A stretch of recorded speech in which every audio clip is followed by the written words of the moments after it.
This is Bruce Katzel. I'm the Vice President of Sales for North America for Dimetis. And first of all, I want to thank Dave Hodge, who's our account manager at Intel, and the whole complete team for working with us at the Intel Network Builders Program. We really appreciate the opportunity to speak with everybody today. First of all, I want to talk to you a little bit about our company, give you a little bit of a high level. Dimetis is located in Germany. We're about an hour outside of Frankfurt.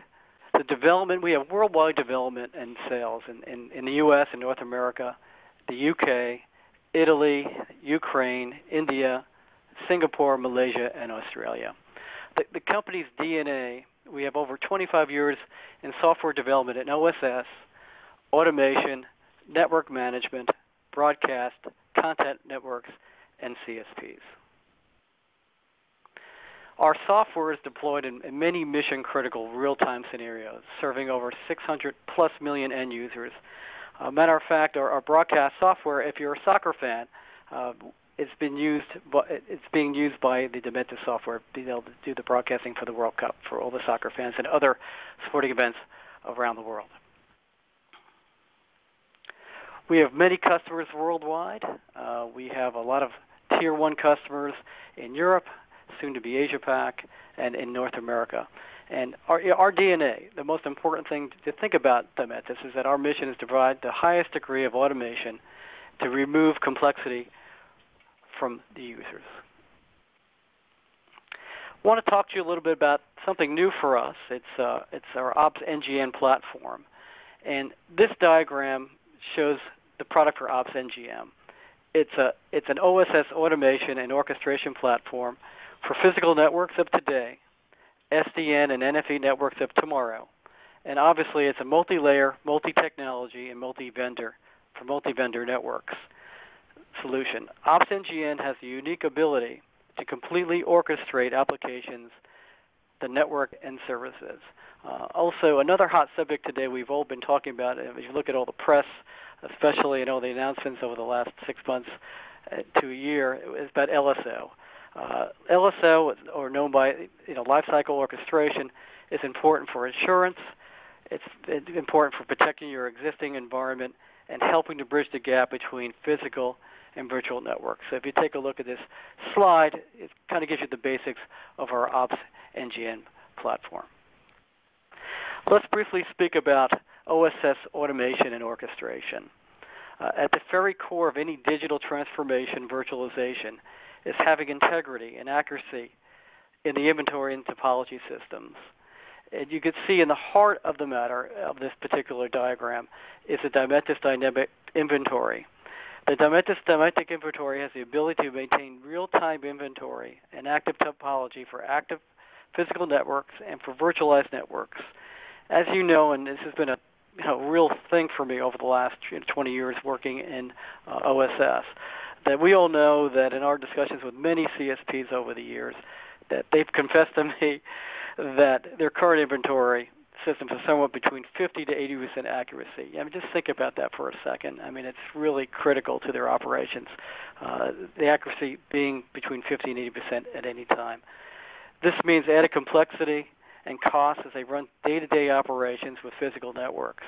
As they move to NFV, they will need even better accuracy to run efficiently. So if you just take a look at this diagram real quickly, it shows the heart of the dynamic inventory, the conversion going from physical to virtual. It's incredibly important. I know that it's been a topic of conversation for all of us in the last few years. Let's take a look at the dynamic inventory and active topology slide that I have here. Let's drill into it a little bit more. The dynamic inventory for physical networks, we are able to provide operations with up-to-date service, IP, network element, and even wireline and wireless inventory and capacity. As we move to the virtual networks, we will also provide inventory of VNF catalogs, license management, VNF infrastructure, or VNFI, and real-time VNF inventory and capacity. Another technology we have been working on is the dynamic inventory feed, and also feeding that information to some big data analytics engines. One for root cause analysis, which actually learns over time to give predictive analytics. and one for resource optimization analytics. We really believe that these two engines give the CSPs and OpEx an advantage by being able to predict resource requirements in advance. It also leads to closed-loop automation in the future. We've gone through this very high level today. Obviously, if you would like to learn more information on OpsNGN or would like to get a live demonstration, you can email me. My contact information was on the first slide of this presentation, and we'd be more than happy to have a technical town talk presentation with you going forward. So now I'm going to turn this over to Glenn so he could talk about the presentation today on SDN NFV interoperability. Glenn? Great. Thank you. Yeah, thank you, Bruce, and thank you, Intel and Renee. Appreciate that. Hi, everyone. My name is Glenn Booth. I'm the Vice President of Marketing here at Dimetis.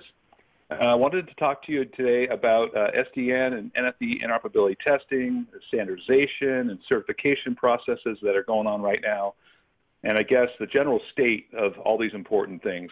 We all know the adoption and rollout of all these new services we're dreaming up cannot move any faster until a lot of this gets sorted out. So what's going on with all this, you ask me? That's a good question. It's a mess. That's what's going on.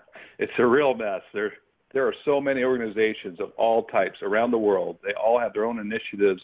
They have their own test plans. They test one or more parts of this extremely complicated architectural model.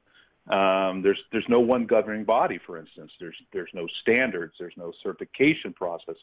And true interoperability for all types of vendors, proprietary and open source. So there's so many different kinds of competing test plan methodologies and test criteria, and overall visibility and transparency of the test plans and test results is not always there. And so it's a real problem. I guess it's a recipe, right? You throw in all the software from worldwide vendors, you throw in tens and tens of millions of lines of open source code, mix in a nice variety of telecom mergers and acquisitions, and what you get is a complete mess. Recently I came across a quote from the NIA, a testing organization, that said there's over 36 groups involved in virtualization testing so far. And they go on to say that there's not really complete transparency in the specification work and the testing results. So that's a real problem for service providers and for the rest of us. Now, there is some good news. This is not just a downer webinar. There's a great opportunity for all of us in this, but there's definitely going to need to be some changes for sure.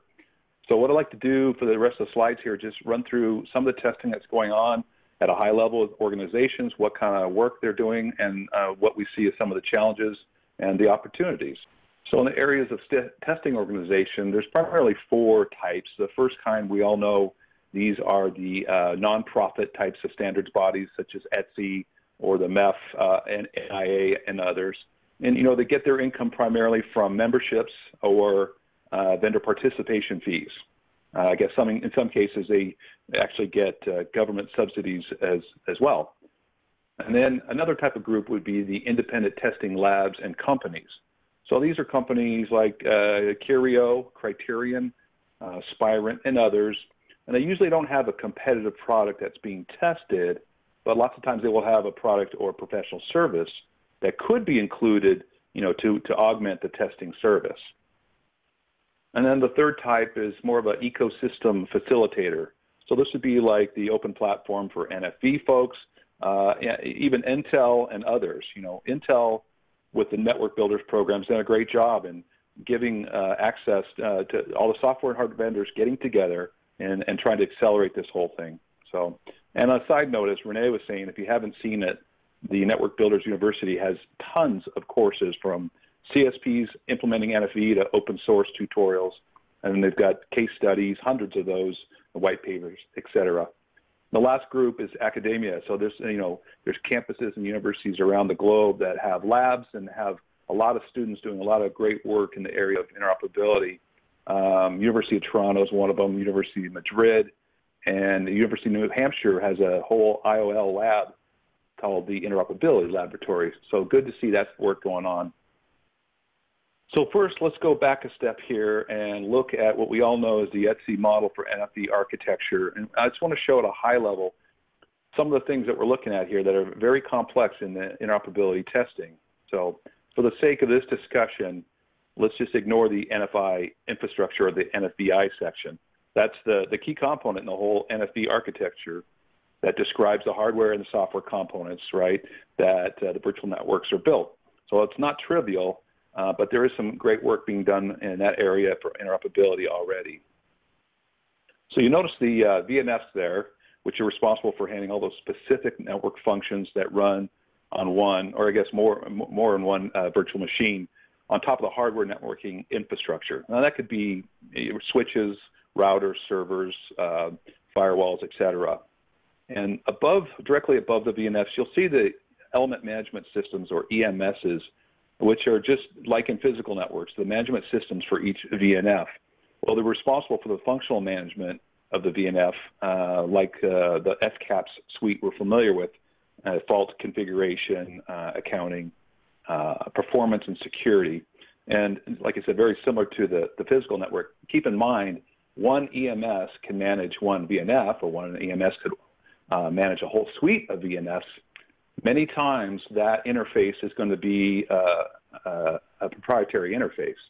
So that opens up some problems and some difficulty in interoperability testing already. And then to make matters worse, the EMS itself could be a VNF. So things start getting kind of complicated. To make it even more complicated, the testing and interoperability issue it doubles in complexity when we add and look and drill into the management and orchestration piece, or what we call the mono piece on the right-hand side here. So the orchestrator does require an interface to the OSS, to the BSS, the network services, all the VNF catalogs and NFV resources. Also, the VNF managers will require interfaces to all the VNFs and their corresponding EMS, as I mentioned earlier, along with all the VIMs, the management system for the NFVI. So there's a lot of connections here. And if you're and this is a high-level model, but if you were to overlay where would the test points start showing up, we have to ask some critical questions. So where are the test points need to be located when doing this testing? And I guess that just depends on what we are testing. Are we testing a VNF, for instance, a mono, or subparts of each? And then we ask the question, well, what's the best method to simulate a real-world VNF?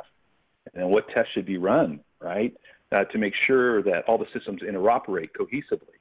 What about data exchange accuracy between all these components? What about scaling? How do they scale out and in? What about when you reconfigure a VNF, say, on the fly? What has to happen? How do you test that and make sure it's going to work in real life? What about onboarding and on and on and on? There's lots of pieces, obviously. So here's a simple example. I hope you can see the diagram. It's kind of small. Sorry about that. But this is just one test that ETSI performs in their plug test events. And this is an endpoint test. So there's 10 test points located on the north and southbound interfaces of the VNF under test, as well as other VNFs, including all the virtual links between them. So in this particular test, you also see test points attached to the NFVI and the VIM. So from here, they're going to run a variety of software tests that are trying to validate the interoperability between all the components. So it's also important to note, if you have a look at this test plan, that these tests aren't static. They're going to continue to grow and improve over time as we get smarter and smarter and run more and more tests, right? So let's look at what are we testing exactly. So these tests are really trying to be a simulation of the life cycle of the service. It doesn't include, the OSS and BSS front-end parts, like customer ordering and billing, just the middle, the good stuff. So starting with the setup and onboarding, well, this is initial configuration of the VNF package, right? And the NSD, or the network service descriptor, which is just a template for deployment that consists of information that's used by the orchestrator to manage the life cycle of the service, right? So next, we want to test the life cycle of the network service, or NS, from its initial configuration. How does it scale out and in? How does the VNF scale out and in? What about updates? That would include, stopping the NFV, updating it, restarting, adding virtual links, and then finally terminating the network service. And then the last piece is the cleanup and termination of the NS and the entire teardown.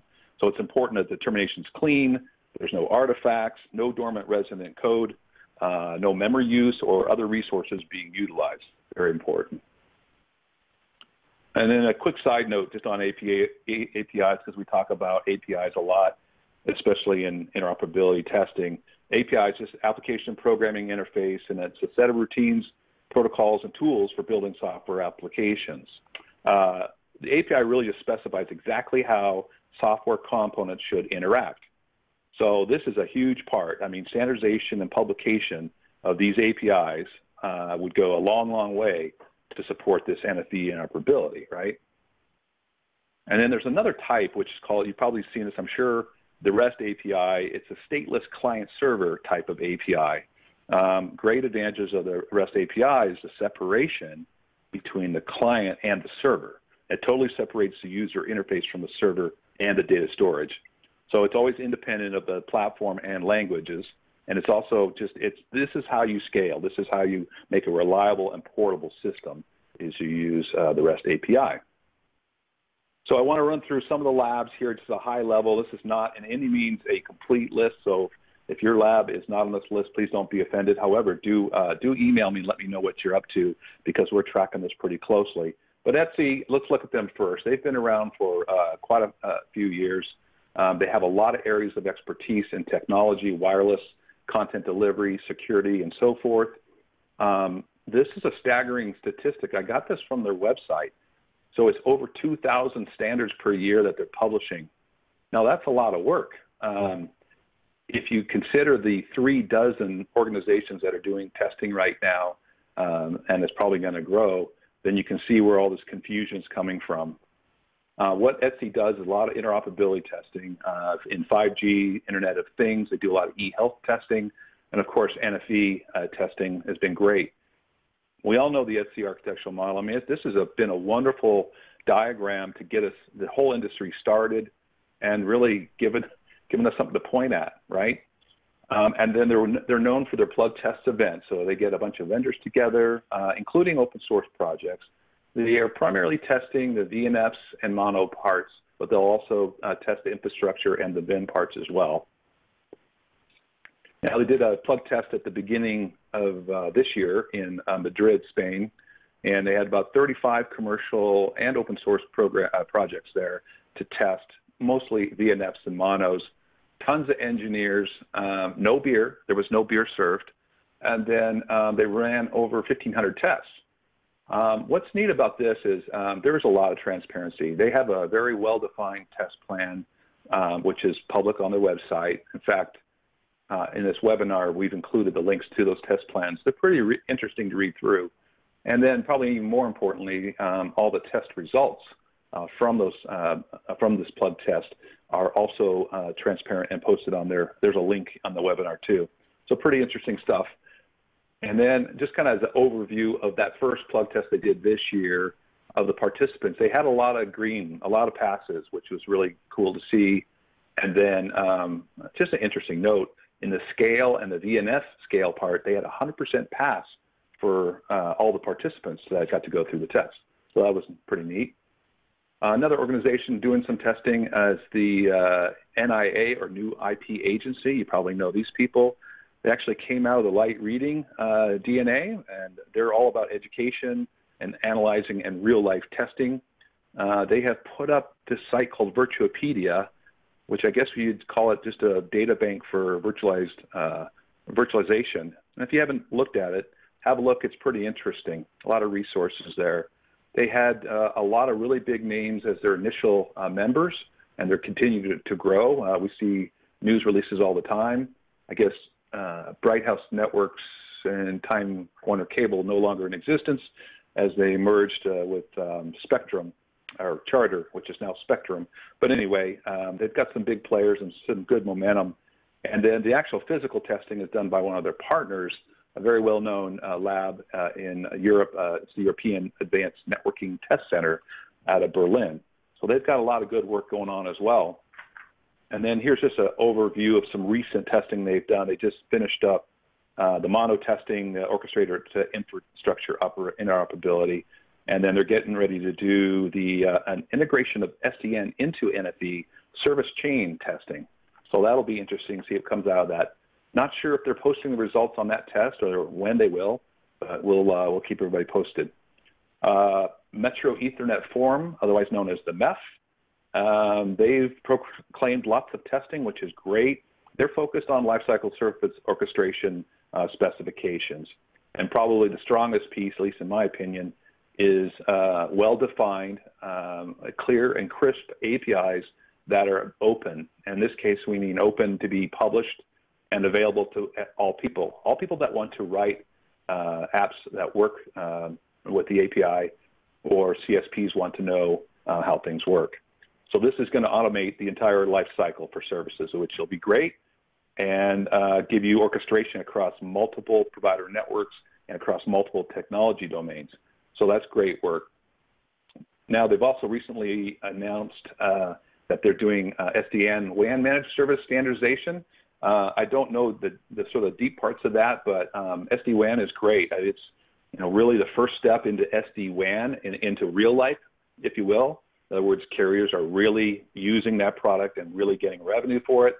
I'd say probably every North American carrier has either announced SD-WAN or is already using it. So there's a lot of things that need to happen on that. The first phase of it wasn't very standardized. People are also wondering, are you just sabotaging your MPLS revenue, or is this all new revenue? I think it's too early to tell on that. But the MEF has also, I just found this interesting, they also have a certification program for individuals. So you can get certified in an LSO or SDN and NFV. So that's a nice thing to add to the industry. TM Forum, we know them very well. We all do, right? And they had this quote recently, which I thought was amusing. Industry needs to move faster. Couldn't agree more. You look at all the new services, especially 5G services, that are getting ready to be launched. We need the whole NFV thing to move faster to support it. It's going to be tough to support it without it. So TM Forum is also working on standardization of APIs. So just like the MEF is. And just as a note, wouldn't it be great if they two got together in a room and produced one set of APIs instead of two? So that's the kind of thing you're starting to see as people duplicating efforts and so forth. And there may be lots of conversations going on there. And then they're doing, their goal is really to, like everybody else, promote NFV interoperability and acceleration of all this virtualization stuff. So another company here, Curio, they're in Colorado, where I am, and they're owned by CableLabs. We all know those people. They're also a nonprofit R&D shop. They have a nice laboratory. They have made numerous statements that they're not just for cable operators, they're for any carrier. So that's good. And then they've partnered for PlugFest with OP-NFV for early testing this year. And then just a couple other companies we probably have heard of. Criterion goes by CNLabs, and they're doing interoperability testing. And they're doing IoT stuff and cloud and M2M stuff, machine-to-machine stuff. Canonical, they have a performance interoperability lab too. I think they are out of the UK. And Ixia, same kind of thing out of the US here. And then Spirent is doing all these types of testing, and they do offer, they're one of those companies I mentioned earlier that is doing professional services to offer to people who want to do testing. And I believe they're based out of the UK. I'm not sure exactly where their labs are located, though. And then let's talk open source here for a moment. This is a really big deal. ONAP, we all probably know as the Open Network Automation Platform people. Recently it's the amalgamation of a bunch of open service programs and projects, the large one being eComp, which was driven by AT&T, of course, and then you had the OpenO join them, and then you had the open source mono community join them, or the OSM, driven by China Mobile and China Telecom, IBM, Intel, and some others. Though it's getting pretty crowded, and there's a lot of code, but their mission is definitely very worthy, which is a unified architecture, which is great. I did just read the other day that ONAP alone has over 8 million lines of code, so that's just one small part of the open source community in virtualization, right? So just remember that. It has to sort and grow and mature a bit, of course. But what they're primarily testing is DNF validation and mono as well. And I apologize, this slide's a little hard to read, but it's just a shot at the open source community in virtualization. You can see ONAP there on the far left part with their code and the two companies that came together. So that's where I was talking about the 8 million lines of code. There's obviously a lot of other players here. But there's the standards bodies on the far right. You'll see the standards groups, and many of these are driving specification to open source. Well, you can actually add another 10 or 20 on the right-hand side. You can see how it's getting complex in this phase. And just a note on that, we love open source. It's been great. It's been around forever. It's very valuable and valid. Open source, or ONET specifically, and this community is very early on. There's a lot of noise, a lot of movement, a lot of activity, lots of code. It has to settle down, has to grow and mature, and we're confident there's going to be some amazing products that will pop out that we'll all be able to use. So we're very much looking forward to that. And the last piece on the academia side is University of New Hampshire has a nice lab. They're doing a lot of testing in wireless and storage technologies, but also NFV stuff. And they have done a partnership with Open NFV, and they call it their Plug Fest, not to be confused with Plug Tests. And their goal is to help people with open source projects to launch their first release in the New Hampshire lab. That's their stated goal, which is pretty cool. And then they've also mentioned that they may be doing a full certification program. And then the last type of interoperability test organization is a more of a private concern. It's the NFEITI. I think we need more acronyms. That's what we need. Yes, more acronyms. That's the Interoperability Testing Initiative. You should come up with them, Glenn. There's a lot out there. I know. It's hard to keep up without a scorecard after a while. Oh, sure is. And then also VNF and NFV being so close. They didn't ask me on that one, but anyway. Let's see. This is Nokia, Cisco, and Ericsson and Huawei. A lot of real big movers and shakers here. Their goal, like everybody else, let's get this NFV thing moving quickly, right? They signed MOU to initiate the whole program. What we're not sure exactly with this is, do other industry vendors get to participate? How about competitors? Will they publish their testing criteria, their testing results, et cetera, right? I'm not clear that's all there yet. So we've covered just some high-level stuff of the labs. Let's just summarize what we're all finding here. Super high level of confusion in the market for standardization, certification, and interoperability of NFV. Hard to find anybody that disagrees with that. Now, we got to move faster. That's probably stating the obvious. We all know that. How much faster? What does that mean? I don't know. In all this confusion, there is a great opportunity. If the industry really needs to agree and standardize on well-defined, crisp APIs and open, published, and transparent APIs, as well as transparency in testing methods and certification criteria, right? It's just so important. Now, don't hold this against me, but I'm making a bold statement here. I never thought I'd say this. Why can't we be more like the FCC? For those of you who don't know the FCC, it's the Federal Communications Commission in the United States here, and they are in charge of regulating, which includes interoperability, regulating electromagnetic interference and compatibility in the airwaves. So the ones that license all the private spectrum, but they also are in charge of, you have your Wi-Fi router, I have my wireless phone, they need to work together. So they are the referee. And yeah, it is a government agency, and they do have the power, but they have done a good job. Their test criteria for what has to work and what doesn't work is very crisp and sharp and hasn't really changed much. They've adapted to new products as they've come out and new technologies, but if you're running a Wi-Fi router, that spec is old. But it's good. They have a complete test plan for interoperability. As I mentioned, it's more guided for interference. I want to make sure that your Wi-Fi router can work next to mine, but it is an interoperability factor. Their test labs are typically independent test labs, so they're licensed to the FCC, but they all have identical equipment. They all are calibrated and audited frequently, not only just by the FCC, but by third parties. So they have a real great system that works here.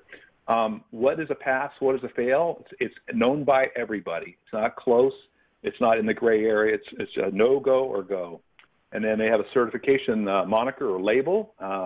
that goes on the equipment. So as the end user acquires this, buys a product, you can look right at it, see the label, look at the ID, go look at the website and see the exact test criteria and test results. So the idea is really important in that case. So it is open and transparent. So again, sorry for that reference. Never thought I'd be the guy that says that, but it's true. If we could do that in our industry, things would be amazing, right? Certainly would. Thank God everyone's on mute. Just kidding. Open source is going to be some awesome stuff coming out of open source. It's got to grow, got to mature, and it'll sort itself out, and some amazing things will be popping out there soon. That we're confident. And then lastly, mind the gap. What does he mean by mind the gap? That's a good question. The gap. What is the gap? Well, the gap is the actual transition from physical to virtual, or the hybrid phase. I hear people say legacy equipment all the time. You're not talking about legacy equipment. You're talking about today's equipment. You're talking about physical equipment. It's not legacy yet, you know. It's the equipment that is providing 98% of all the revenues that carriers extract today. So it's not really legacy so much as it is physical. It's not going to be like we're a physical network on Friday and then on Monday we're completely virtualized, right? This hybrid phase will last for years, maybe decades, maybe forever. It never maybe ever just completely 100% virtual. So it's important to know this, and I know it's not the cool stuff to talk about, but this is where Dimetis is based. This is where our tools are to help people make the transition, make that journey, if you will. So what are those transition tools? How do you make a tool that helps an operations person today configure a service look similar to what's going to be like when you run over NFV, right? Or what are the auditing tools that keep track of all this noise and mess that's going on as we move to virtualization? And what about security? Who's really addressing all this, the security tools and software that's needed and ways to make sure that things are airtight? And then lastly, just sort of a softer thing, what about training? How are you going to train the operations people to utilize all these new tools and stuff? Are we considering that, or should we just worry about that in 12 years, right? Well, we should worry about it now.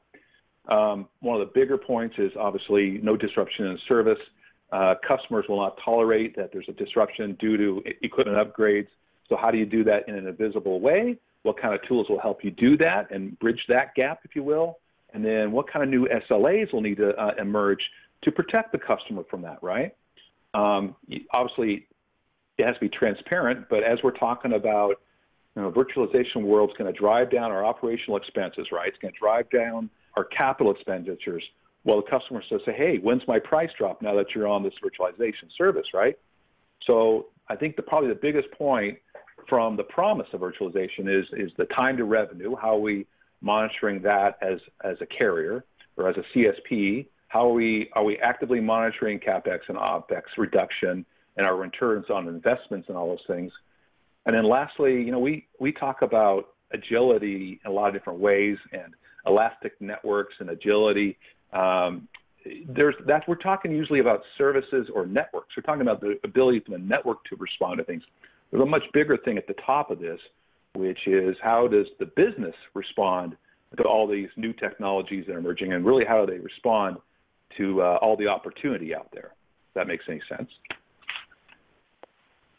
So that's all we have for today. Thank you, everybody, for listening and staying on. And I think, Renee, we're going to open it up for questions. Will there need to be multiple inventory systems in the hybrid networks? And what role does active inventory actually play in NFV? Well, good question. There's lots of terms and nomenclatures that everyone's throwing around. We've always used the term dynamic inventory, which, just means, like Bruce was saying earlier, discovering, updating, in near real time, all the services and elements, even circuits. What is that inventory? How are they connected topology-wise? And what is the capacity of them all? Not just good enough to know what you have. What is the capacity down to the blade level, right? So we always include active topology. We don't always say it, but we always mean it when we say dynamic inventory. That's included, right? And, just to reiterate, the only way to operate a physical network efficiently is to have a dynamic inventory. There's no way you can do it otherwise. And the absolute only way to move to virtualization is to have a dynamic inventory, right? There's just not no way to do it. So on the idea of multiple inventory systems, yes, absolutely. Well, our dynamic inventory is a distributed system, highly scalable. So if you have distributed inventory systems that are updated pretty much near real time, you can handle the local geographic demands, the huge volumes of big data that might come when the World Cup is being broadcast, for instance, or what have you. So it's important to distribute it, but it's also very important to make sure they're synchronized and they're fault tolerant. That's the key. And because of all this, this thing can massively scale out. We're using technologies that are highly proven and are used in other industries in extremely high volume transactions. So I don't know if that answered the question. Dynamic inventory is key now and in the future. We always break up the whole journey, I guess, to three phases. The phase we're in now is really the pseudo-manual service lifecycle phase, right? So we have some inefficiency in order management, provisioning, et cetera, and especially root cause analysis. It's primarily a manual process. It's alarms and alerts, but it's not automated. It's certainly not a closed loop. The workflows that people are working have lots of manual steps. Sometimes the tools are outdated, right? We all use Excel in operations today. It's not a bad tool, but it's not automated. And it doesn't scale, that's for sure. So it provides long service activation times, which is what we're trying to shorten all the time, right? If one carrier wants to order wholesale services from another carrier, most of the time there's no way to see what kind of inventory or catalog is available at the other carrier. So then it's a series of phone calls and emails, and 2 or 3 weeks go by just to find out what's available for them to buy for the customer that's already placed an order. So it's those kinds of things, right? So then you move into the next phase, which we kind of have one foot in there right now, which is more about the customer experience, right? So now we're talking about automated workflows. That's where we spend a lot of our time and passion in physical networks, is creating automated workflows. That speeds up things, stronger SLAs. And then you start seeing, machine learning is also a piece that comes into the whole equation, and analytics, not completely automated, but just helping solve the problem and make sense of the world. And then I guess the utopia is closed loop automation. That's where we're headed. That's a whole new level of automation, closed loop architecture we've never seen before. And we're talking about full machine learning. We're talking about full analytics. This is going to be mandatory. So networks that can self-heal, self-optimize, right? They find a problem, they resolve themselves. And then, customers can order and provision online. And customers can order today, but they basically place the order online, and then it goes back to the slow cycle. Internal, well, we're talking about customer ordering and provisioning their own circuits and services with zero touch. That's the key. I'm not sure if that answered the question, but no, I think you did, Glenn. You really covered it from A to Z on that. Is Dimetis? Here's a question: is Dimetis attending the Carrier NFV event in Denver next month?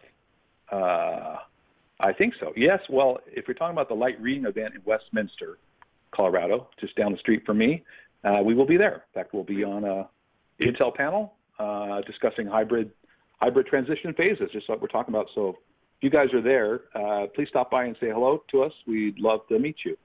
Yeah, just throw us an email. We'd love to be able to sit down and meet with you at that event. It should be a great time. Here's one for you, Bruce. I think. What about the risk of CSPs working with smaller companies? You want to take that? Yeah, absolutely. I've actually been on both sides of that. I've worked for large companies like a Big Blue, and I've worked for smaller companies like I'm currently now at Dimetis. And I think the important thing is there's been kind of a change in the marketplace of working with smaller companies and startup companies in the last 10 years or so. I've kind of seen this kind of as a trend that more people are more receptive to looking at the technology and the solution set that company has. And it's important that the startup with a small company has done their homework. In other words, everybody wants to know how they're going to do it. In general, what we try to do is, let's say in our particular case, if you can get your interoperability standards, in other words, get that documented, get that certified, this will mean that the CSP can have access to your solution and think that it could be best in breed of a solution without the risk. Also, if the smaller company lines up some very well-known integrators, you will know that the integrator has taken on a product they believe can really help the marketplace. So that kind of gives you kind of a double peace of mind that you have somebody large behind this smaller player who truly believes in that solution set. And I think that's important for you to think about. And if you look at kind of the trend in the last 10 years, and my goodness, I've been part of it a few different times where I've worked for small companies and they've been acquired because of their technology by larger companies, is that the way that the industry is moving today, and Glenn really was talking about this at great length, is the industry is moving so quickly. I mean, Glenn says maybe it's not moving quickly enough, but I think that it's moving incredibly quickly. That, if all of us, think about where the industry was a year ago, 3 years ago, 5 years ago, 10 years ago, we couldn't imagine half the things that are going on today. I mean, a lot of things that we're doing today going to virtualization, we only dreamed about, 4 or 5 years ago. So think how far that we have come. And think how far that we will be going in the next 5 years. So, working with a smaller company, they don't have to answer to their stockholders. They don't have to come out with their reports to the public showing things. They might not have to, put software out there just to satisfy a very small few. That they can take chances. They can be adventurous. And so, small companies do have some advantages and some horsepower, but they must have a lot of the integrators, a lot of their things behind them to be able to prove to the marketplace that they can get the job done. So, I mean, that's kind of my take on it, because I've worked on both sides of the fence, working with companies that have had 10 employees and working for a company that had 180,000 employees. And all the challenges are similar, but the bottom line to you, the end user, is the technology and how it could work best for you. That's great. Well, and yeah, that's great. And just another point on top of Bruce's comment was that in these interoperability test labs and committees and people who are driving the standards, we're starting to see a lot of the larger integrators show up and be very present, be very active, which is awesome, right? Everybody wins on that because we want them to be a part of that solution, know what's out there. Obviously, these standards got to get a little bit more crisp before they can be an independent integrator. All right, we want them to recommend the best of breed solution, and then obviously we want to be involved with that. So let's see. What's the next one? Let's see. This one's not really interoperability related, but what is the difference between your mono and LSO? I guess it is. I'll answer that one. Well, go ahead. They're very similar, right? I mean, our mono, I guess everybody else's mono, if they're complying with the standard model, right, is responsible for managing the NFV infrastructure, so it knows the capacity of the system, the utilization that's already been assigned to NFVs. That's in a normal condition. Let's just stay with that for a second. But the mono doesn't know the operating capabilities of the VNF it's managing. So, like, for instance, it doesn't know that the VNF is a router or a switch or a firewall or whatever it is. It just knows what it needs to, what's required to operate it, right, what it needs. On the other hand, the LSO, or Lifecycle Service Orchestration, it's responsible for coordinating the workloads, the specific workloads, to fulfill service requests. So service is requested, a VNF router needs to be instantiated. Well, the LSO will request a mono to create the required router in that case, right? So the mono doesn't know that the VNF is instantiated is a router, for example, in this case. It just knows it's an instantiated VNF. So it's always the LSO that recognizes a router. It knows its topology, how it's interconnected to all the logical and physical network elements. And that's great. I don't know if we have any other questions from the audience. We have a couple wise comments from people, probably coworkers, but other than that, I think we're good. Yeah. And I just want to mention, thank you everyone for staying on board and on this webinar. If you have any other questions or we didn't answer them to your satisfaction, please email us and we'll get right back to you.